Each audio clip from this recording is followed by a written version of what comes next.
কোরআন পড়লে লাভ কি? লাভগুলো এবার শুনতে থাকেন। এক নাম্বার, কোরআন যেই ঘরের মধ্যে বেশি পড়বে মানুষ, তাদেরকে প্রতিদান আল্লাহ বাড়ায়া দিবে। শুধু তাই নয়, তাদের মর্যাদা একের পর এক আল্লাহ বাড়াইতেই থাকবেন। সূরা ফাতির আয়াত নাম্বার 29, 30 নাম্বার আয়াতে আল্লাহ বলেন, আউযু বিল্লাহি মিনাশ শাইতানির রাজীম, ইন্নাল্লাযীনা ইয়াতলুনা কিতাবাল্লাহি ওয়া আকামুস সালাত ওয়া আনফাকু মিম্মা রাযাকনাহুম সিররাও ওয়া আলানিয়া। নিশ্চয়ই যারা আল্লাহর কোরআন তেলাওয়াত করে, 2 নাম্বার ওয়া আকামুস সালাহ, নামাজ কায়েম করে, 3 নাম্বার ওয়া আনফাকু মিম্মা রাযাকনাহুম সিররাও ওয়া আলানিয়া, গোপনে প্রকাশ্যে আমি যাদেরকে রিজিক দান করলাম, এই রিজিক থেকে যারা আল্লাহর রাস্তায় খরচ করে, ইয়ারজুনা তিজারা, তারা এমন ব্যবসার আশা করে, লান তাবুর, যেই ব্যবসায় কখনো লস নাই, যেই ব্যবসা কখনো ধ্বংস হবে না, যেই ব্যবসা লাভ আর লাভ। কোরআন পড়লে, নামাজ পড়লে, দান করলে কোনো লস নাই। তা লাভ কি? ফাতিরের 30 নম্বর আয়াতে আল্লাহ বলেন, লিওয়াফিয়াহুম উজুরহুম, আল্লাহ তাদেরকে যেন তাদের পরিপূর্ণ প্রতিদান দিয়ে দেয়। ওয়ায়াজিদাহুম মিন ফাদলি, আল্লাহ যেন তাদেরকে প্রতিনিয়ত তাদেরকে অনুগ্রহ বৃদ্ধি করে দেয়। আয়াত প্রমাণ করে, যেই ঘরের মধ্যে কোরআন তেলাওয়াত করা হয়, ওই ঘরের মধ্যে যত সমস্যা, অভাব, অনটন আল্লাহ দূর করে দেয়। কোরআন পড়েন, সবাই কোরআন পড়েন। আগে কৃষকরাও সকালবেলা কোরআন পড়তো, সবাই কোরআন পড়তো আগে দেশ গ্রামে। 15-20 বছর আগে কোরআনের আওয়াজ ছিল। যে মোবাইল আসলো হাতে হাতে, এখন শুধু মাসালা জিগায়, মোবাইলে পড়লে হবে কি হবে না, এটা জিগাইতে জিগাইতে আর পড়ে না। হবে, অবশ্যই হবে, মোবাইলে পড়লেও হবে, কিন্তু পড়েননি। মোবাইলে পড়লে হবে, কিন্তু পড়েন না তো। আল্লাহ আমাদেরকে কোরআন পড়ার তৌফিক দান করেন। 2 নাম্বার ফজিলত, কোরআনের সাথে যে মহব্বত লাগায়, কোরআনের সাথে যে ভালোবাসা স্থাপন করে, উনি যদি বস্তিরও হয়, 10 তলার হয়, তার দাম বেড়ে যায়। কি বললাম? বস্তির হইলো দাম বেড়ে যায়। দলিল ইবনে মাজাহ হাদিসের একটা কিতাব আছে, এই কিতাবের 218 নাম্বার হাদিস, মুসলিম শরীফও আসছে হাদিসটা। হযরত ওমর ইবনুল খাত্তাব রাদিয়াল্লাহু তাআলা আনহু তখন আমিরুল মুমিনিন, তিনি মক্কায় একজনকে প্রশাসনিক কাজের দায়িত্ব দিলেন। যাকে দায়িত্ব দিলেন তার নাম রাফি' ইবনু আব্দুল হারিস। শুধু রাফি' মনে রাখলে চলবে। রাফি' বলেন কি নাম? ওনাকে মক্কার প্রশাসনিক কাজের দায়িত্ব দিলেন ওমর ইবনুল খাত্তাব। এই রাফি' লাকিয়া ওমর ইবনুল খাত্তাব বিউসফান, উসফান নামে একটা জায়গা আছে। এই জায়গায় হযরত ওমর ফারুকের সাথে মক্কার ওই প্রশাসক হযরত ওমরের সাথে দেখা করলেন। মক্কার আশেপাশে আবার ছোট ছোট এলাকা আছে, ওই এলাকায় আবার যারা দায়িত্বশীল, তাদের লিডার আবার ওই মক্কার প্রশাসনিক কাজের প্রধান যিনি, আবার বুঝেন, সবার প্রধান আমিরুল মুমিনিন হযরত ওমর। হযরত ওমর রাদিয়াল্লাহু তাআলা আনহুর অধীনে মক্কার প্রশাসক তখন রাফি'। এই রাফি' রাহমাতুল্লাহর অধীনে আবার মক্কার আশেপাশের যে গ্রামগুলা, তো এই গ্রামের আবার বিভিন্ন প্রশাসক আছে ছোট ছোট। এগুলার অধীন কার অধীনে? মক্কার যিনি প্রধান তার অধীনে। তো উসফান নামক জায়গায় হযরত ওমরের যখন সাক্ষাৎ হয়েছে, হযরত ওমর ফারুক খবর নিলেন, কি ব্যাপার, কি অবস্থা তোমার? জি আলহামদুলিল্লাহ, ভালো আছি। হযরত ওমর ফারুক বললেন, মানিস্তাখলাফতা আলা আহলিল ওয়াদি, মক্কার আশেপাশে গ্রাম, এই গ্রামগুলোর মধ্যে তুমি কাকে প্রশাসক বানাইছো? রাফি জবাব দিলেন, ইবনে আবজা, আমি যাকে প্রশাসক বানিয়েছি তার নাম হলো ইবনু আবজা। বলেন ইবনে আবজা, কি নাম? হযরত ওমর কয়, এটা আবার কে? মান ইবনু আবজা, ইবনে আবজা আবার কে? রাফি জবাব দেয়, রাজুলুম মিন মাওয়ালিনা, তিনি হলেন আমাদের একজন আযাদকৃত গোলাম। আযাদকৃত? হযরত ওমর ফারুক বললেন, এটা আবার কি করলা? ফাস্তাখলাফতা আলা আহলিল ওয়াদি রাজুলাম মিন মাওয়ালিকুম, একজন গোলামকে তোমরা প্রশাসক বানায়া দিলা, একজন গোলামকে তুমি এত বড় দায়িত্ব দিয়ে দিলা। রাফি রাহমাতুল্লাহ জবাব দেয়, আমিরুল মুমিনিন তিনি যদিও গোলাম, তার মধ্যে আলাদা 3টা গুণ আছে। কয়টা? 1 নাম্বার, ইন্নাহু লাকারিউল লিকিতাবিল্লাহ, তিনি আল্লাহর কোরআনের অভিজ্ঞ ব্যক্তি। 2 নাম্বার, আলিমুন বিল ফারাইজ, ইলমুল ফারাইজের ব্যাপারে তার অনেক দক্ষতা। 3 নাম্বার, কাযিন, উনি বিচার সুন্দর করতে পারে। আমিরুল মুমিনিন, এই 3 গুণ থাকার কারণে আমি তাকে গ্রাম্য প্রশাসনিক কাজের দায়িত্বে নিয়োজিত করে দিলাম। ওমর ফারুক বলেন, আসল কথা হলো আমা ইন্না নবিয়াকুম সাল্লাল্লাহু আলাইহি ওয়াসাল্লাম قال, নবীজি বলেছেন, ইন্নাল্লাহা ইয়ারফাউ বিহাদাল কিতাবি আকওয়ামা, কোরআন এমন অনেক কিতাব, এই কিতাবের সাথে যার সম্পর্ক তৈরি হয়ে যায়, গোলামও যদি কোরআনের সাথে সম্পর্ক তৈরি করে নেয়, ইয়ারফাউ বিহাদাল কিতাবি আকওয়ামা, আল্লাহ কোরআনের কারণে ওই মানুষগুলার মর্যাদা বাড়ায়া দেয়। গোলাম কোরআনের সাথে সম্পর্ক রাখছে, মর্যাদা বেড়ে। আমাদের দেশে যে ছেলেগুলো আন্তর্জাতিক ভাবে নাম করতেছে, বেশিরভাগের ইতিহাস তালাশ করেন, এদের মা বাবা তো বড় লোক না, ধনী না। এই যে কয়দিন আগে যে তাকরিম ছেলেটা, ওদের বাড়ি হলো সিরাজগঞ্জ, ছিল চরে বাড়িঘর সব নিয়ে নিচ্ছে আপনার এই যে নদীর পানিতে, এরপরে নাগরপুরা এসে বাড়ি করছে টাঙ্গাইল। এই বাড়ি দেখবেন একদম কি অবস্থা বাড়ির। এই ছেলে কোরআনের সাথে তার সম্পর্ক লাগার কারণে সারা দুনিয়া, ও অথচ টিনের ঘরে থাকে কিন্তু ওর নাম পুরা দুনিয়া জানে। তাহলে কোরআন সম্মান বাড়ায় না? কোরআন সম্মান অনেক 20 তালার মালিকরা আপনারা চিনেন না কেউ, এরকম আছে যে 10টা বাড়ির মালিক কেউ নাম জানেন না, কিন্তু এই যে টিনের ঘরের ছেলেটার নাম পুরা দুনিয়া জানে। কোরআন, কোরআনের সাথে যার সম্পর্ক লাগবে তার মর্যাদা বেড়ে যাবে। ইন্নাল্লাহা ইয়ারফাউ বিহাদাল কিতাবি আকওয়ামা, নিশ্চয় আল্লাহ পাক রব্বুল আলামিন এই কোরআনের মাধ্যমে, এই কিতাবের মাধ্যমে একদল মানুষকে মর্যাদা বাড়ায় দেয়, সম্মানিত করে দেয়। ওয়ায়াদউ বিহি আখারিন, আরেক দলকে আল্লাহ লাঞ্ছিত করে দেয়। আপনারাও দেখেন আপনাদের এলাকার এই যে ফরিদপুরের হযরত মাওলানা শেখুল হাদিস আব্দুল গাফফার সাহেবকে কে না চিনে বলেন, অথচ আপনাদের এই ফরিদপুরের অনেক ধনী মানুষকে আপনারা কেউ চিনেন না। তো বলতেছিলাম, কোরআনের সাথে যাদের সম্পর্ক লাগবে তাদের মর্যাদা বেড়ে যাবে, এগুলো 2 নাম্বার কথা। আবার কোরআনের সাথে সম্পর্ক রাখা যদি বেয়াদবি করে, তাদেরকে আল্লাহ লাঞ্ছিত করে। ওয়ায়াদউ বিহি আখারিন, অপর দলকে আল্লাহ লাঞ্ছিত করে। আল্লাহ কোরআনের সাথে মহব্বত রেখে কোরআন অনুযায়ী চলার তৌফিক দান করেন। 3 নাম্বার, কোরআনের একটা অক্ষর যদি কেউ পড়ে, তার আমলনামায় 10টা সওয়াব লেখা হয়ে যায়।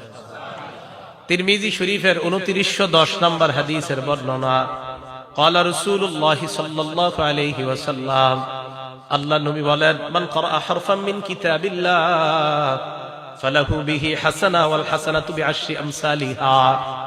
নবীজি বলেন, কোরআনের একটা অক্ষর যদি কেউ পড়ে, তার আমলনামার সাথে সাথে 10টা সওয়াব লিপিবদ্ধ হয়ে যায়। পড়েন আমার সাথে, আলিফ লাম মিম। সবাই পড়ছেন না? আল্লাহ নবী বলেন, লা আকুলু আলিফ লাম মিম হারফুন, আলিফ লাম মিম পুরাটা একটা অক্ষর, এটা আমি বলি না। ওয়ালাকিন আলিফুন হারফুন, আলিফ একটা অক্ষর, লামুন হারফুন, লাম একটা অক্ষর, মিমুন হারফুন, মিম আর একটা অক্ষর। এই আলিফ লাম মিম তোমরা পড়লা, আল্লাহ নবী বলেন তোমাদের আমলনামায় 30টা সওয়াব লিপিবদ্ধ হয়ে গিয়েছে। 4 নাম্বার, কোরআন যে পড়ায় আর যে পড়ে তাদেরকে নবী দুনিয়ার সর্বোত্তম ব্যক্তি বলছে। কোরআন যে পড়ে আর যে পড়ায় তাদেরকে দুনিয়ার সর্বোত্তম ব্যক্তি বলছে। এই তিরমিজি শরীফের আগের হাদিসটা 2909 নাম্বার হাদিস। ক্বালা রাসূলুল্লাহ সাল্লাল্লাহু আলাইহি ওয়াসাল্লাম, খায়রুকুম মান তাআল্লামাল কুরআনা ওয়া আল্লামা, তোমাদের মধ্যে সর্বোত্তম ওই ব্যক্তি যে কোরআন শিখে এবং অন্যকে শিখায়। এলাকার ছোট্ট ছোট্ট মুক্তবের মধ্যে উস্তাদরা ছাত্রদেরকে পড়ায়, বলো আলিফ, ছাত্র পড়ে আলিফ, বলো বা, ছাত্র পড়ে বা, বলো 2 নুক্তাওয়ালা কফ, ছাত্র পড়ে 2 নুক্তাওয়ালা কফ। এই যে উস্তাদ পড়ে আর ছাত্র পড়ে, উস্তাদ পড়ায় আর ছাত্র পড়ে, আল্লাহ নবীর ভাষায় নবী বলেন, আমি তোমাদেরকে দুনিয়ার সর্বোত্তম ব্যক্তি বলে ঘোষণা করলাম। আপনি মানেন আর না মানেন, রাসূলের কথা এটা মানতেই হবে, না মানলে আপনার লস, মানলে আপনার লাভ। তাহলে যারা পড়ছে মাদ্রাসায়, যারা পড়াচ্ছে, তারা দুনিয়ার সর্বোত্তম ব্যক্তি। 5 নাম্বার, যে ব্যক্তি কোরআন পড়ে তার দৃষ্টান্ত সুস্বাদু গ্রামযুক্ত কমলা লেবুর মতো। কমলা লেবু যদিও আসলে কমলা লেবু না, এটা আরবে পাওয়া যায় ফলটা, উত্রুজ্জার মতো আসছে হাদিসে। উত্রুজ্জাটা অনেকটা মালটার মতো, তবে মালটা না, এটা আরবে পাওয়া যায়। সহিহ বুখারী হাদিস নাম্বার 5427 নাম্বার হাদিস। ক্বালা রাসূলুল্লাহ সাল্লাল্লাহু আলাইহি ওয়াসাল্লাম, আল্লাহ নবী বলেন, মাসালুল মুমিনিল্লাযী ইয়াকরাউল কুরআন কামাসালিল উতরুজ্জা, যেই মুসলমান, যেই মুমিন কোরআন পড়ে তার দৃষ্টান্ত হলো মালটার মতো বা কমলা লেবুর মতো। রিহুহা তাইয়িবুন ওয়া তা'মুহা তাইয়িবুন, যার ঘ্রাণও বড় চমৎকার, যার স্বাদও বড় চমৎকার। ইমানদার যদি কোরআন পড়ে ঈমানের কারণে আর কোরআন পড়ার কারণে, এই দুইটা গুণের কারণে, 1 নাম্বার ঈমান, 2 নাম্বার কোরআন, দুটোর কারণে ওই ইমানদার আল্লাহর কাছে স্বাদ এবং ঘ্রাণওয়ালা ইমানদার হয়ে যায়। একজন কোরআন পড়ে আর একজন পড়ে না, আল্লাহ কয় এটার ঘ্রাণ আছে আমার কাছে খুব বেশি, আল্লাহর কাছে ঘ্রাণযুক্ত ইমানদার হয়ে যায়। ওয়া মাসালুল মুমিনিল্লাযী লা ইয়াকরাউল কুরআন, যে ইমানদার কোরআন পড়ে না তার দৃষ্টান্ত মাসালুত তামর, খেজুরের মতো। বলেন, যে ইমানদার কোরআন পড়ে না তার দৃষ্টান্ত কার মতো? খেজুর। খেজুর কিসের মতো? খেজুরের মতো। লা রিহা লাহা, খেজুরের ঘ্রাণ নাই। ওয়া তা'মুহা তাইয়িবুন, তবে খেজুর মিষ্টি। তা'মুহা হুলবুন, তার মিষ্টতা আছে। ঈমান থাকার কারণে তার মাঝে একটা স্বাদ আছে, কিন্তু কোরআন না পড়ার কারণে তার ঘ্রাণ নাই। তাহলে দুই মুমিন একসাথে আছে, একজন কোরআন পড়ে আরেকজন কোরআন পড়ে না। ঈমানের কারণে তার স্বাদ আছে, আরেক মুমিনের ঈমানও আছে, কোরআনও আছে, তার স্বাদও আছে, আবার আজীব একটা ঘ্রাণও আছে, তার একটা ঘ্রাণ আছে।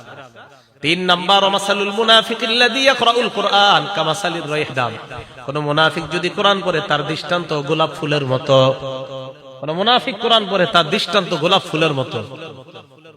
গোলাপ ফুল কেমন? কয় রিহুহা তাইয়িবুন, এই গোলাপ ফুলের ঘ্রাণ বড় চমৎকার। ওয়া তা'মুহা মুররুন, তবে স্বাদ একদম তিতা। মুনাফিক হওয়ার কারণে স্বাদ নাই, তবে ঘ্রাণ আছে। 4 নাম্বার মাসালুল মুনাফিকিল্লাযী লা ইয়াকরাউল কুরআন, যে মুনাফিক সমাজে বইলা বেড়ায় আমি ইমানদার, আসলে ইমানদার না, দিলেও ইমান নাই, মুখে শুধু বলে ইমানদার। 1 নাম্বার তার মুনাফিকি পরিচয়। 2 নাম্বার সে কোরআন পড়ে না, নামাজও পড়ে না, কোরআনও পড়ে না। তার দৃষ্টান্ত কামাসালিল হানজালা, মাকাল ফলের মতো। যে মাকাল ফলের ঘ্রাণও নাই, তার স্বাদ একদম তিতা। তাহলে যে ইমানদার কোরআন পড়ে তার দৃষ্টান্ত ঘ্রাণওয়ালা এবং স্বাদওয়ালা ফলের মতো। তাহলে আমরা ইনশাআল্লাহ ঘ্রাণওয়ালা এবং স্বাদওয়ালা ইমানদার যেন হতে পারি, আল্লাহ তৌফিক দান করেন। মাদ্রাসায় যে ছেলেগুলা পড়াশোনা করে, আপনারা বলেন বক্তব্যে মাদ্রাসায় অথবা উলামায়ে কেরাম যারা পড়ায়, তাদের তো 24 ঘন্টা তাদের থেকে একটা ওই কোরআনের ঘ্রাণ বের হতেই থাকে। সুবহানাল্লাহ। কি কথা বিশ্বাস হয়েছে তো সবার? কেন হবে না? বুখারী শরীফের 5427 নাম্বার হাদিসের বর্ণনা বললাম এটা। 6 নাম্বার, রাতের বেলা আপনি একা একা উঠে কোরআন পড়তেছেন 2টা 3টায় বা 3:30টায়, কথার কথা, হ্যাঁ 3:30টায় উঠছেন, অথবা বাচ্চাদেরকে উঠায় দিয়েছেন, এলাকার সবাই ঘুমায়, এলাকার কেউ কোরআন শোনার মতো নাই। আল্লাহ নবী কয় তো কি হয়েছে, কেউ না শুনলে ফেরেশতারা শুনে। তারা শুনে। দলিল মুসলিম শরীফের 796 নাম্বার হাদিস। আমাদের মাদ্রাসার পাঠ্যপুস্তক অনুসারে মোট হাদিস সংখ্যা হবে 3033টা। এই অনুসারে মোট হাদিস সংখ্যা হবে 796। ক্বালা রাসূলুল্লাহ সাল্লাল্লাহু আলাইহি ওয়াসাল্লাম। আচ্ছা, নবীজি শেষের দিকে কথাটা বলছে, পুরা হাদিসটা শোনেন, এটা মজার ঘটনা। এই হাদিসটা, হাদিসের বর্ণনাকারী সাহাবার নাম আবু সাঈদ খুদরি রাদিয়াল্লাহু তাআলা। তিনি যার সম্পর্কে বর্ণনা করেছেন হাদিসটা, তার নাম উসাইদ ইবনে হুযাইর রাদিয়াল্লাহু তাআলা। এই উসাইদ ইবনে হুযাইর বলেন, আমি আমার আস্তাবলে, আস্তাবল মানে যেখানে আমার ঘোড়াকে বেঁধে রাখি, এই আস্তাবলের মধ্যে আমি রাতের বেলা কোরআন পড়ছিলাম। আকরাউ ফি মিরবাদি, আমি রাতের বেলা আমার ঘোড়ার আস্তাবলে কোরআন পড়ছিলাম। আমার ছেলের নাম ইয়াহিয়া, ও পাশে শুয়ে শুয়ে ঘুমাইতেছে, পাশে শুয়ে রাখছে। তো উসাইদ ইবনে হুযাইর বলেন, আমি কোরআন পড়তে লাগলাম। ইসজালাত ফারাসুহু, উসাইদ ইবনে হুযাইরের ঘোড়াটা লাফানো শুরু করছে। উসাইদ ইবনে হুযাইর কোরআন তেলাওয়াত বন্ধ করলেন। ফাকরাআ সুম্মা জালাত উখরা, উসাইদ ইবনে হুযাইর কিছুক্ষণ চুপ থাকার পর আবার তেলাওয়াত শুরু করলেন। তেলাওয়াত যেই মাত্র শুরু হয়ে যায়, ঘোড়ার লাফ আবার শুরু হয়ে যায়। ঘটনা কি? উসাইদ ইবনে হুযাইর তেলাওয়াত বন্ধ হয়ে যায়, আবার তেলাওয়াত শুরু করে। ফাকরাআ সুম্মা জালাত আইযান, আবার তেলাওয়াত করে আবার ঘোড়া লাফানো শুরু করে দেয়। উসাইদ ইবনে হুযাইর চিন্তা করলেন, আমি যদি এত পড়তে থাকি, খাশিতু আন তাতা ইয়াহইয়া, আমি ভয় পেয়ে গেলাম, না জানি ঘোড়া লাফাইতে লাফাইতে আমার ছেলে ইয়াহইয়াকে পদপিষ্ট করে মেরে ফেলতে পারে, এই জন্য আমি পড়া থামায়া দিলাম। ফাকামা ইলাইহা, এবার আমি ঘোড়ার কাছে গেলাম, যাওয়ার পর উপরের দিকে তাকাইলাম, তাকায় দেখলাম ফাইদা ফাওকা রাসি বিস্তুজুল্লাহ, আমার মাথার উপর মেঘখণ্ডের মতো দেখা যায়, মাথার উপর মেঘখণ্ড রাতের বেলা। এই মেঘখণ্ডের মধ্যে তাকায় দেখি ফিহা আমসালুস সুরুজ, অনেকগুলা বাতি ওই মেঘখণ্ডের মধ্যে দেখা যায়। বাতি বাতি অনেকগুলা বাতি একসাথে।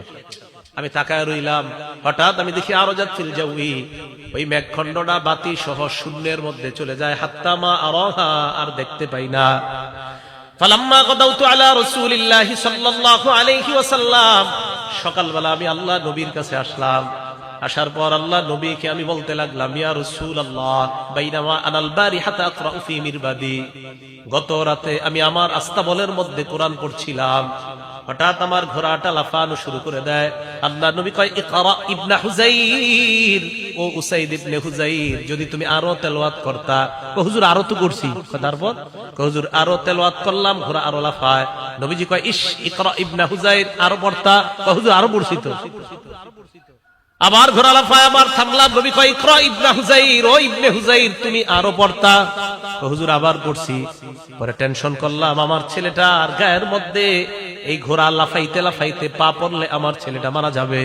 নবীজি কয়, ইকরা ইবনে হুযাইর, যদি আরো পড়তা। হুজুর আর বলি নাই, থাইমা গেছে। নবীজি বললেন, তুমি পড়ো না, আর কয় না। এবার আল্লাহ নবী কয়, ও উসাইদ ইবনে হুযাইর, রাতের বেলা তুমি যখন তেলাওয়াত করতেছিলা, ওই মেঘখণ্ডের মধ্যে যাদেরকে দেখলা, যেই বাতিগুলা দেখলা, এইগুলা বাতি না, তিলকাল মালাইকাতু তাসতামিউ ইলাইকা, এরা হলো আল্লাহর ফেরেশতা, তোমার কোরআন শুনতেছিল। এরা আল্লাহর ফেরেশতা। বলে 3টা 3:30টায় উঠা কোরআন পড়লে কি লস আছে? বলে না কা। এমন কথা হলো, হুজুর 3টা বাজে বাচ্চাগুলারে উঠানো কেমন? প্রশ্ন হইতে পারে, ঠিক না? সহিহ বুখারী 699 নম্বর হাদিস। বলেন কোন কিতাব? কোন কিতাব? হাদিস নাম্বার 699। বলেন 699। আব্দুল্লাহ ইবনে আব্বাস রাদিয়াল্লাহু তাআলা আনহুর বর্ণনা। এইটা একটু কইতে হইব, কার বর্ণনা? ওনার বয়স তখন 10। বলেন বয়স কত? বয়স তখন। আর আব্দুল্লাহ ইবনে আব্বাস রাদিয়াল্লাহু তাআলা আনহু قال, আব্দুল্লাহ ইবনে আব্বাস রাদিয়াল্লাহু তাআলা আনহুমার বর্ণনা, তিনি বলেন, বিত্তু ইনদা খালাতি মাইমুনা রাদিয়াল্লাহু তাআলা আনহা, আমি আমার খালা মাইমুনার বাড়িতে রাত্রি বেলা যাপন করলাম। জানোনি কেন রাত্রি যাপন করলাম? রাতের বেলা আমার টার্গেট আল্লাহ নবী কি করে এটা দেখব। আমি আমার খালার বাড়িতে রাত্রি যাপন করলাম। হঠাৎ আমি দেখলাম, ফাকামান নবিয়্যু সাল্লাল্লাহু আলাইহি ওয়াসাল্লাম ইসাল্লি মিনাল লাইল, আল্লাহ নবীকে দেখলাম রাতের বেলা নবী তাহাজ্জুদ নামাজে দাঁড়ায় যায়। এবার প্রশ্ন, তাহাজ্জুদ নামাজে কখন দাঁড়ায়? সহিহ বুখারীর বর্ণনা 183 নম্বর হাদিসের মধ্যে আসছে।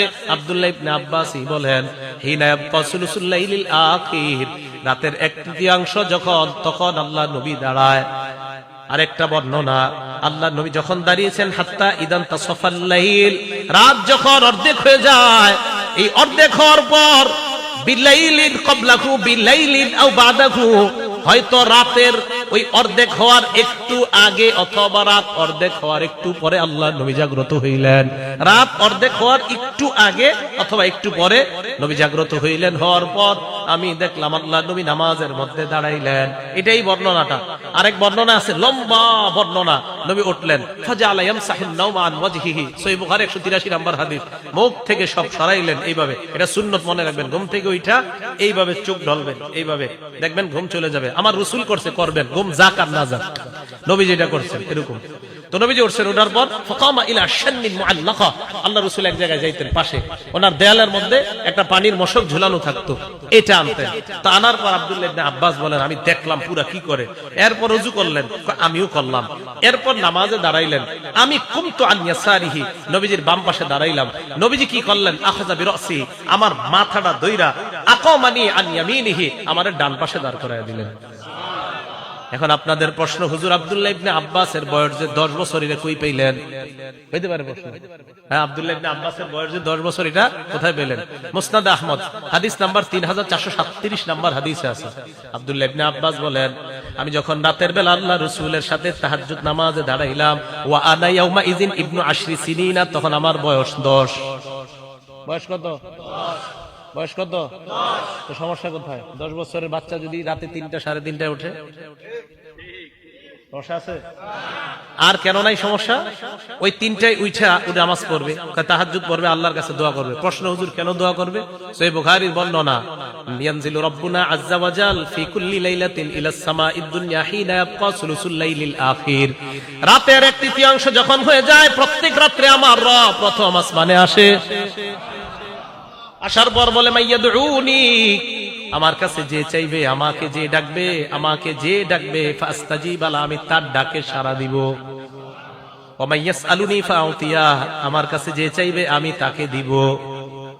ওয়া মাইয়াস্তাগফিরুনি ফাগফির লা, যে আমার কাছে ক্ষমা চাবে আমি তাকে ক্ষমা করব। একটা ছেলে আল্লাহর কাছে যদি বলে, আল্লাহ আমার 10 জন বন্ধু আছে, তারা 5 পৃষ্ঠা করে সবক দিতে পারে, আমি 2 পৃষ্ঠা কেন পারি না? মাবুদ তুমি আমাকে তাদের মতো যেন আমিও পারি, আমাকে তৌফিক দিয়ে দাও। হতেও তো পারে রাতের ওই অংশের দোয়া আল্লাহ কবুল করে তাকে ওই 10 জনের মতো মেধাবী আল্লাহ বানায়া দিবেন। কি কথা বুঝে আসছে? তাহলে রাতের বেলা যদি বাচ্চা ওঠে, এটা কি দলিল সহ না দলিল ছাড়া? দলিল সহ। আল্লাহ আমাদেরকে বুঝার তৌফিক দান করেন।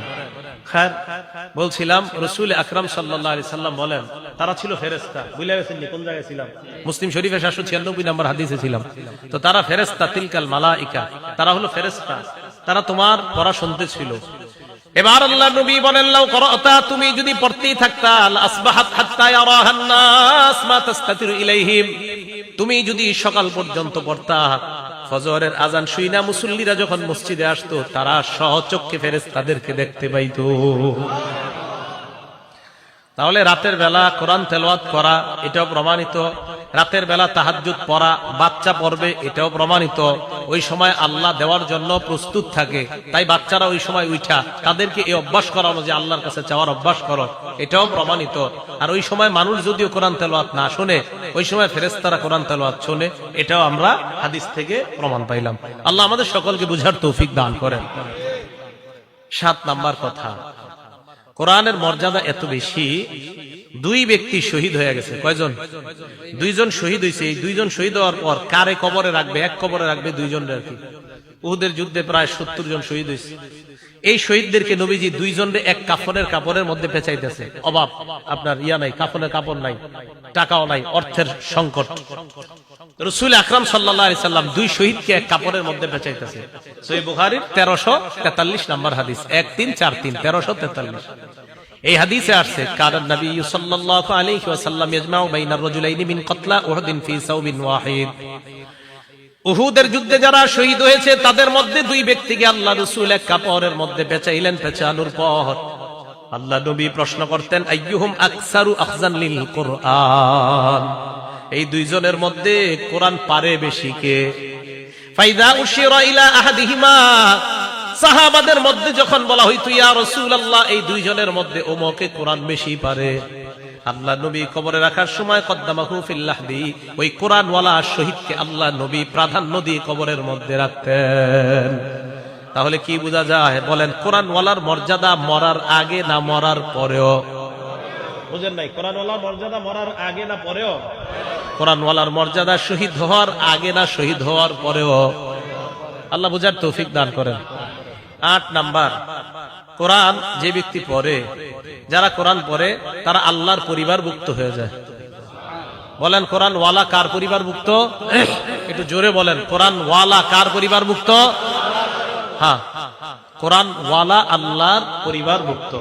দলিল ইবনে মাজাহ কিতাবের নাম, হাদিস নাম্বার 215 নাম্বার হাদিস। ক্বালা রাসূলুল্লাহ সাল্লাল্লাহু আলাইহি ওয়াসাল্লাম, আল্লাহ নবী বলেন, ইন্না লিল্লাহি আহলিনা মিনান নাস, মানুষের মধ্যে কিছু মানুষ আছে যারা আল্লাহর পরিবারের সদস্য। সাহাবারা প্রশ্ন করলেন, মান হুম ইয়া রাসূলুল্লাহ, এরা কারা আপনার কাছে জানতে চাই।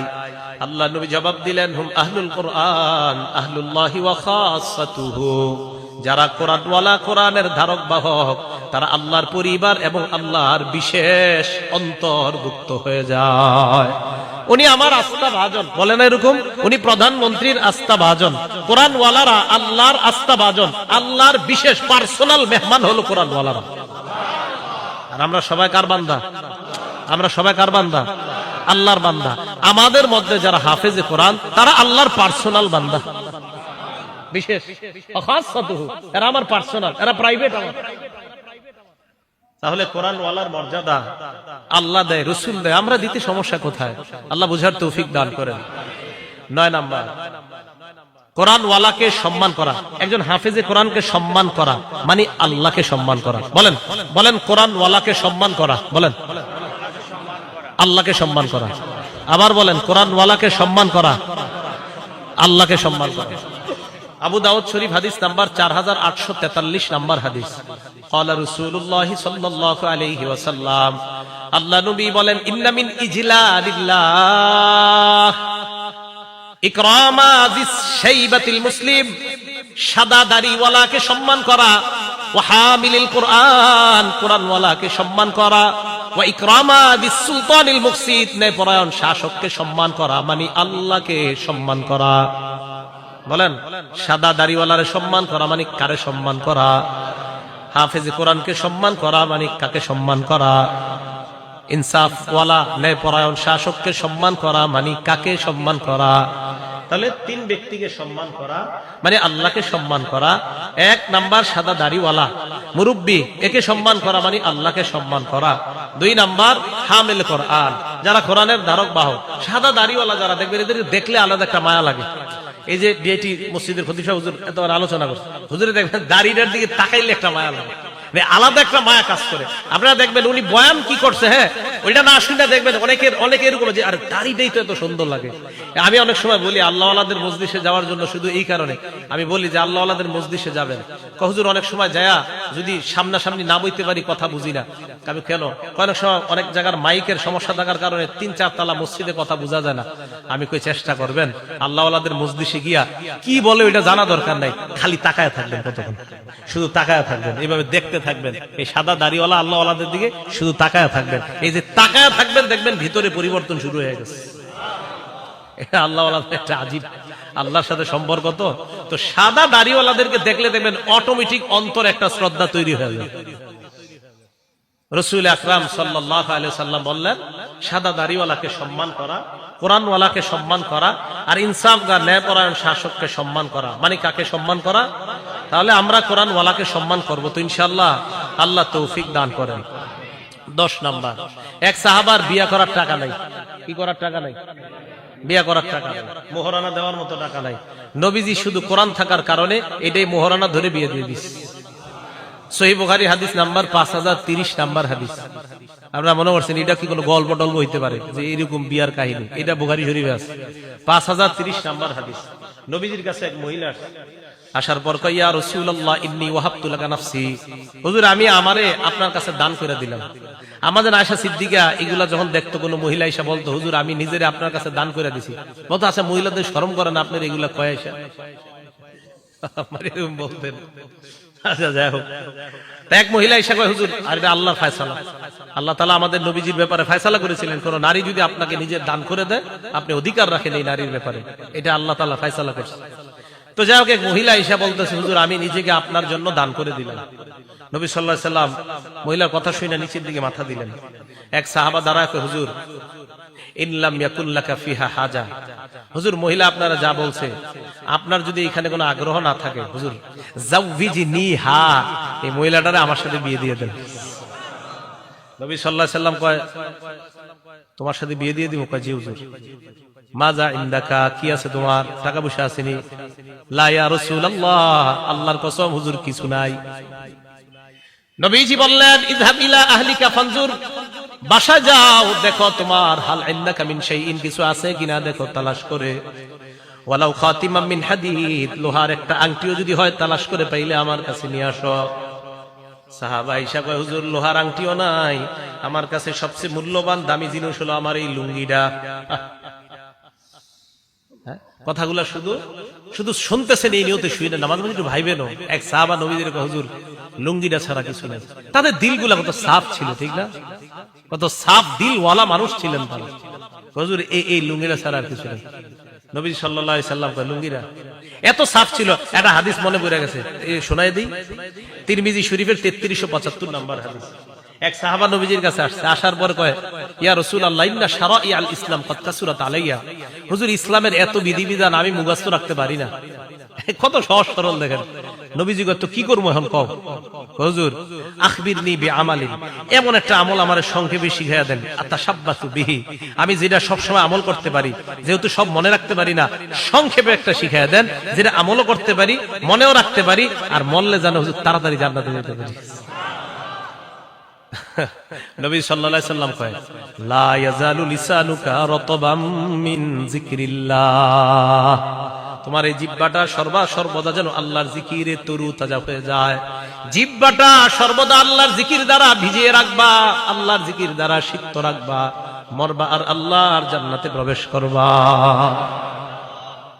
খুব সহজ সরল ছিলেন সাহাবায়ে কেরাম।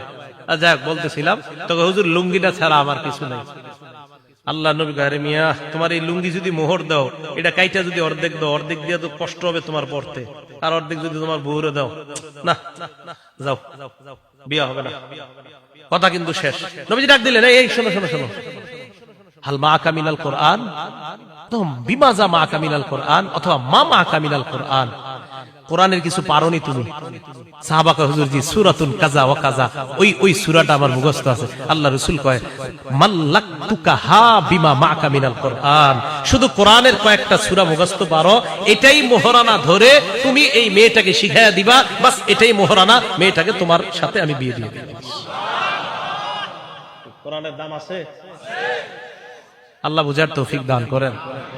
11 নাম্বার কথা, কিয়ামতের ময়দানে কোরআন ওয়ালাকে বলা হবে, পড়ো আর উপরে ওঠো, পড়ো আর উপরে ওঠো, পড়ো উপরে ওঠো, পড়ো উপরে ওঠো। যখন শেষ করবা পড়া, ওখানে গিয়ে তোমার স্টেজ শেষ হবে। আবু দাউদ শরীফ 1464 নাম্বার হাদিস। ক্বালা রাসূলুল্লাহ সাল্লাল্লাহু আলাইহি ওয়াসাল্লাম, আল্লাহ নবী বলেন, ইউকালু লিসাহিবিল কোরআন, কোরআন ওয়ালাকে বলা হবে, করা ওয়ারতাকি, পড়তে রাখো আর চড়তে রাখো, পড়ো আর চড়ো, পড়ো আর চড়ো, পড়ো আর ওঠো, পড়ো আর ওঠো, পড়তে থাকো এবং উঠতে থাকো। ওয়ারাত্তিল কামা কুনতা তুরাত্তিলু ফিদ দুনিয়া, ধীরস্থির ভাবে পড়ো, যেমন দুনিয়াতে ধীরস্থির ভাবে পড়তা, ধীরস্থির ভাবে পড়ো। হাফেজ সাহেব যারা আছেন, তারাবিতে ধীরস্থিরতার সাথে পড়বেন ইনশাআল্লাহ। হাফেজে কোরআন কারা কারা ছাত্র আছেন এই জায়গায়? হাফেজে কোরআন, হ্যাঁ ইনশাআল্লাহ। আমি খুব ধীরস্থিরতার সাথে পড়ি, পড়বেন তো ইনশাআল্লাহ। আমরা তারাবির সালাতে ইনশাআল্লাহ ধীরস্থিরতার সাথে আমরা কোরআন পড়ব। রাসূল আকরাম সাল্লাল্লাহু আলাইহি সাল্লাম বলেন, ধীরস্থির ভাবে কোরআন পড়বা, যেমন তুমি ধীরস্থিরতার সাথে দুনিয়াতে কোরআন পড়তা। ফাইন্না মানজিলাকা ইনদা আখিরি আয়াতিন তাকরাউহা, তোমার শেষ সীমানা হলো তুমি যেই জায়গায় শেষ আয়াতটা পড়বা, ওই আয়াত শেষ করবা, ওটাই হবে তোমার শেষ সীমানা। হাফেজে কোরআন সূরা ফাতিহা শুরু করবে, নাসে গিয়ে যদি শেষ হয়, তার মর্যাদা হবে 6236টা। কয়টা? 6200। ওলামা ছাড়া অন্যরা বলেন 6236 না 6666 নাকি 66? বলেন আমার সাথে, বলেন বলেন 6000, বলেন 666। এটা প্রসিদ্ধ, বলেন এটা প্রসিদ্ধ। 6236, এটা বিশুদ্ধ। বলে একটা প্রসিদ্ধ আর একটা বিশুদ্ধ। প্রসিদ্ধটা উচিত মানা না বিশুদ্ধটা? আল্লাহ বুঝার তৌফিক দান করেন। তাহলে 6666 প্রসিদ্ধ, 6236 বিশুদ্ধ। হ্যাঁ, আজকে বাসায় গিয়ে গণেন, গণলে 6236 হবে। তো ঠিক আছে, হাফেজে কোরআন পড়তে পড়তে যখন শেষ আয়াত পড়বে, ওটাই হবে তার শেষ সীমানা, ওই মর্যাদায় আল্লাহ তাকে অধিষ্ঠিত করবেন। 12 নাম্বার, হাফেজে কোরআনকে কিয়ামতের ময়দানে কোরআন গিয়ে বলবে, এই আমার চিনো চিনো? তো হাফেজে কোরআন বলবে, না মা আরিফুক, আমি চিনি না তোমার। আরে আমার ছিল না, না চিনি না। মুসনাদে আহমদ 22950 নাম্বার হাদিস। এই কোরআন গিয়ে হাফেজে কোরআন বলবে, হাল তারিফুনি, আমার চিনো? তো বলবে, না মা আরিফুক, আমি চিনি না। কোরআন বলবে, আনা সাহিবুকাল কোরআন, আমি হলাম তোমার দুনিয়ার সাথী কোরআন। আনাল্লাযী আযমাতুকা, আনাল্লাযী আযমাতুকা ফিল হাওয়াজির, আমি ওই কোরআন, যেই কোরআন তোমাকে দিনের বেলা পিপাসার্ত রেখেছিলাম, অথবা আযমাতুকা ফিল হাওয়াজির, দিনের বেলা খাইতে দেই নাই, ওয়া আসহারতু লাইলাতাক, রাতের বেলা ঘুমাইতে দেই নাই। এরপর এই কথা বলার পর, ইউতাল মুলকা বিয়ামিনিহি, ওই হাফেজে কোরআনের ডান হাতে জান্নাতের মালিকানা দিয়ে দেওয়া হবে। ওয়াল খুলদা বিয়াসিরিহি অথবা বিশিমালিহি, বাম হাতের মধ্যে জান্নাতে থাকার সর্বদা যেন থাকতে পারে। প্রথমে মালিকানা, এরপর হলো রেজিস্টার, প্রথমে মালিকানা, সেল পারমিশন, প্রথমে মালিকানা। আপনারা জায়গা জমিন কিনলে সেল পারমিশন, এরপরে আপনারা যান টিন লাগে, টিন লাগার পর রেজিস্ট্রেশন করতে হয়। হাফেজে কোরআনের ডান হাতে মালিকানা দেওয়ার পর ওয়াল খুলদা বিশিমালিহি, বাম হাতে জান্নাতে চিরস্থায়ীভাবে থাকার সার্টিফিকেট দেওয়া হলো। তার মাথার মধ্যে সম্মানের মুকুট পরিয়ে দেওয়া হবে। দুনিয়ার মধ্যে যদি কোনো হাফেজে কোরআনের কোনো দাম নাও থাকে, আখেরাতে কিন্তু তার মাথায় সম্মানের মুকুট। মানে আমাদের চোখে যদিও মনে হয় যে হাফেজে কোরআনের দাম নাই। আচ্ছা আপনারা বলেন তো, বাংলাদেশের নামটা সারা পৃথিবীতে সবচেয়ে উজ্জ্বল করছে কারা? এই কথাটা, এটা আপনি মানেন বা না মানেন, এটাই সত্যি কথা। তাহলে কি বোঝা গেল? তো এই ব্যক্তি দেওয়ার পর এটা তো হইল ওয়ায়ুকসা ওয়ালিদাহু হুল্লাতাইন, তার মা বাবা তাদেরকে এমন 2 জোড়া পোশাক পরায় দেওয়া হবে। লা ইউকাউইমু লাহুমা আহলুদ দুনিয়া, দুনিয়ার সবাই মিলেও এই 2 জোড়া পোশাকের মূল্য দিতে পারবে না। আর মা বাবা তো গরিব, একটা কথার কথা, বড় লোক হইলেও হবে, গরিব হইলো তো একটা কথার কথা। আমার মানে মনে হয় এই জায়গাটা বড় লোক মানুষ উনি হইলে তো না, উনি বুঝতে পারবে যে আমারে আল্লাহ তাআলা এত সম্মান দিলেন। তো গরিব যদি হয় ও তো আজীব হয়ে যাবে, বিমা খুশি না হাজিহি। আরে আমগরে এইগুলা পড়ানো হয়েছে কেন? জবাব দেওয়া হবে লিয়াখজি ওয়ালাদিকুমাল কোরআন, তোমাদের সন্তান কোরআন ধারণ করছে এই কারণে আল্লাহর পক্ষ থেকে তোমাদেরকে এই সম্মান দেওয়া হলো। তাহলে কোরআন যিনি গ্রহণ করে তার মর্যাদা আছে শুধু না, তার মা বাবারও মর্যাদা আছে। প্রত্যেক ঘরে ঘরে অন্তত একজন সন্তান হাফেজে কোরআন বানান, আল্লাহ তৌফিক দান করেন। এই গেল আপনার 12 নাম্বার কথা। 13 নাম্বার কথা, কোরআন কিয়ামতের ময়দানে কোরআন ওয়ালার জন্য সুপারিশ করবে। সহিহ ইবনে হিব্বান 124 নাম্বার হাদিস, ক্বালা রাসূলুল্লাহ সাল্লাল্লাহু আলাইহি ওয়াসাল্লাম, আল্লাহ নবী বলেন আল কোরআনু শাফিউন মুশাফফা, কোরআন এমন সুপারিশকারী যার সুপারিশ গ্রহণ করা হবে। মান জালাহু আমামা, কোরআন যে সামনে রাখবে মানে কোরআন অনুযায়ী আমল করবে, কাদাহু ইলাল জান্নাহ, কোরআন তাকে টানতে টানতে জান্নাতের দিকে নিয়ে যাবে। ওমান জালাহু খালফা যহরিহি, কোরআন যে পিছনে রাখবে, কাদাহু ইলান নার, কোরআন তাকে জাহান্নামে নিয়ে যাবে। বলেন নাউজুবিল্লাহ। এখন যেন জাহান্নামে যাইতে না হয়, তাই হাফেজে কোরআন যারা আছেন, অথবা যারা 10টা সূরা মুখস্থ করছেন, অথবা যারা 20টা মুখস্থ করছেন, আপনারাও ভালো করে শুনেন কিন্তু কি করণীয় আমাদের। এখন মনে রাখবেন, আমরা যারা কোরআন তেলাওয়াত করব, এই কোরআন তেলাওয়াত করার সময় সাধারণত আমরা বিশেষভাবে 6টা বিষয় মাথায় রাখবো। বলেন কয়টা? 6টা বিষয় আমরা মাথায় রাখবো। 1 নাম্বার, আমরা যখন কোরআন তেলাওয়াত করব তখন আমাদের মাথায় যে বিষয়টা রাখবো সেটা হলো কোরআন নিয়ে গবেষণা করা। বলেন কোরআন নিয়ে কি করা? গবেষণা করা। এখন কথা হলো আমাদের মাদ্রাসার ছাত্ররা কি করবে? ওদেরকে দেখেন প্রথম 3 বছর আরবি সাহিত্যে পারদর্শী করা হয়, এরপরে আরো 2 বছর আরবি সাহিত্যের কিতাব পড়ানো হয়। কাফিয়া আছে ওই জামাতগুলোতে গিয়ে এরপর তাকে কোরআন দেওয়া হয়। কোরআন তরজমা মোটামুটি আয়ত্ত করার পর এরপর তাফসিরে জালালাইন আরবি টু আরবি তাফসির তাকে শেখানো হয়। এরপরে তাফসিরে বাইজবি, এটাও আরবি কিতাব, তাকে শেখানো হয়। এরপরে সহিহ বুখারীর মধ্যেও তাফসির অধ্যায় আছে, মুসলিম শরীফেও তাফসির অধ্যায় আছে। এইভাবে তাদের হাতে কোরআনগুলা তুলে দেওয়া হয়। কারণ কোরআনের ভাষা যেহেতু ইংরেজি এবং ফার্সি, তাই আমাদের মাদ্রাসার সন্তানগুলাকে আগে আরবি ব্যাকরণ শেখানো হয়। কি কোরআনের ভাষা কি? হ্যাঁ, তো এই বিষয়টা বুঝেন না কেন? মানে কয় কি হুজুর মুক্ত ব্যক্তি দিতে পারেন না এর কোরআন বুঝতে? কোরআনের ভাষা কি? হাদিসের ভাষা কি? তাই তাকে আগে 3 বছর আরবি সাহিত্যের উপর পারদর্শী করানো হয়, এরপর 2 বছর আরবি সাহিত্যের কিতাব পড়ানো হয়। এরপরে মোটামুটি আরবি রপ্ত হইলে তখন তাকে কোরআনের অনুবাদ পড়তে দেওয়া হয়। এরপরে আরবি টু আরবি অনুবাদ তাফসিরে জালালাইন ওইটা পড়তে দেওয়া হয়। কি কথা বুঝে আসছে সবার? এখন আসেন তো কোরআন পড়ার সময় 1 নাম্বার কোরআনের আয়াত নিয়ে চিন্তা ভাবনা করা। সূরা সদের 29 নাম্বার আয়াতে আল্লাহ বলেন, কিতাবুন আনজালনাহু ইলাইকা মুবারাক, এই কিতাব আমি আপনাকে দিয়েছি, এটা বরকতপূর্ণ, লিয়াদাব্বারু আয়াতিহি, যাতে মানুষ এই কোরআনের আয়াতগুলা নিয়ে চিন্তা করতে পারে। 2 নাম্বার, যারা হাফেজে কোরআন আছেন অথবা যারা কয়েকটা সূরা মুখস্থ করছেন, প্রতিদিন চর্চা করতে হবে। শোনেন, যারা আলাম তারা থেকে 10টা সূরা মুখস্থ করছেন, চর্চার অভাবে যদি 2টা ভুলে যান, আল্লাহর কাছে জবাবদিহিতা করতে হবে। চর্চা কেন করেন নাই? হাফেজে কোরআনরা প্রতিনিয়ত কোরআন চর্চা রাখবেন।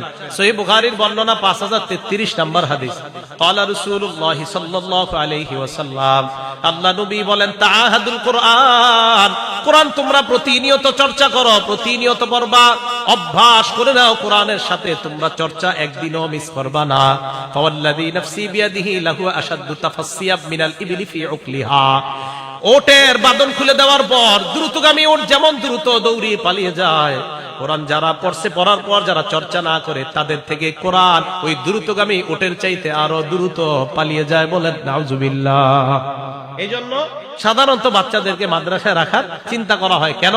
মাদ্রাসায় রাখলে ওর রেয়াতটা যেন ভালো থাকে, তাই তাকে মাদ্রাসায় রাখার ফিকির করা হয়।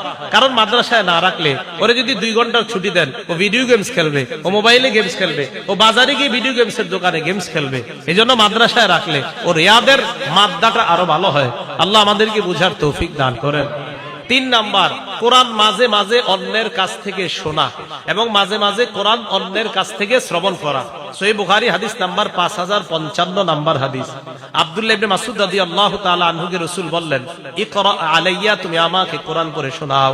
আব্দুল্লাহ ইবনে মাসউদ জবাব দিলেন, আকরাউ আলাইকা ওয়া আলাইকা উনজিলা ইয়া রাসূলুল্লাহ, আমি আপনাকে কোরআন পড়ে শোনাবো, কোরআন না আপনার উপর নাজিল হয়েছে। উহিব্বু আন আসমাআহু মিন গায়রি, কোরআন মাঝে মাঝে অন্যের কাছ থেকে আমার শুনতে মনে চায়। তাহলে কোরআন মাঝে মাঝে অন্যের কাছ থেকে শোনা। 4 নাম্বার, কোরআন মাঝে মাঝে অন্যকে শোনানো।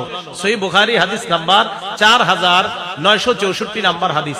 বলেন তো মাদ্রাসার ছাত্ররা একজন আরেকজনকে কোরআন শোনায় কিনা? আপনার বৃহস্পতিবার ওই যে সবিনা হয়, এরপরে আমুকটা সাতচবক, এগুলো একজন আরেকজনকে শোনায়। তো কোরআন মাঝে মাঝে অন্যেরটা শোনা, মাঝে মাঝে নিজে অন্যকে শোনানো। অন্যকে শোনানোর দলিল বুখারী শরীফের 4964 নাম্বার হাদিস। দেখেন, আমি প্রত্যেকটা কথা দলিল দিয়ে এই কারণে বলতেছি, আপনার সন্তানকে মাদ্রাসায় দিয়ে আপনি ঠকেন নাই, আপনি জিতে গেছেন, এবং ঠকবেন না, আপনি জিতে যাবেন ইনশাআল্লাহ।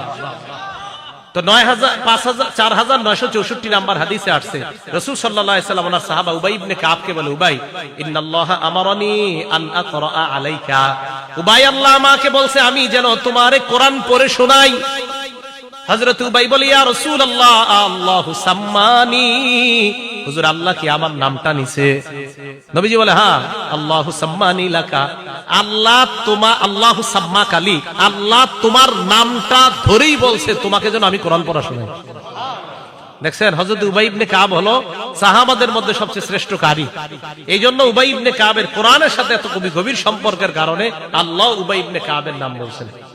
5 নাম্বার, কোরআন যখন আমরা পড়বো, কোরআন পরিত্যাগ করার কখনো চিন্তা করব না। কোরআন পরিত্যাগ করলে রাসূল কিন্তু কিয়ামতের মাঠে আমাদের বিরুদ্ধে মামলা করবে।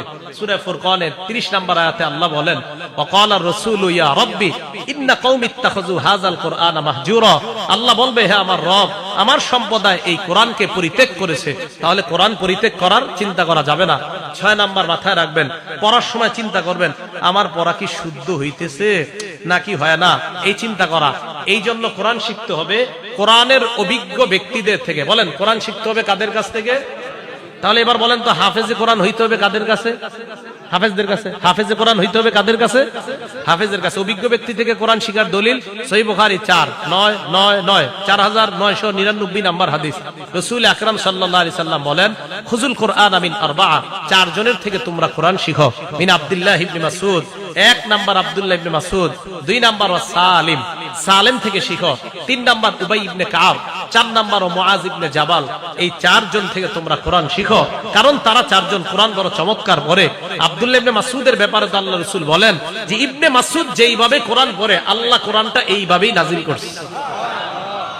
তাহলে কোরআনের অভিজ্ঞ ব্যক্তিদের থেকে কোরআন শিখা। তাহলে কি বুঝতে পারলাম? কোরআন এমন এক কিতাব, যে কিতাবে কোনো সন্দেহ নাই। কোরআন হেদায়েত, কোরআন রহমত, কোরআন বরকত। কোরআন বলার মর্যাদা আছে, কোরআন বলার বাবা মায়েরও মর্যাদা আছে।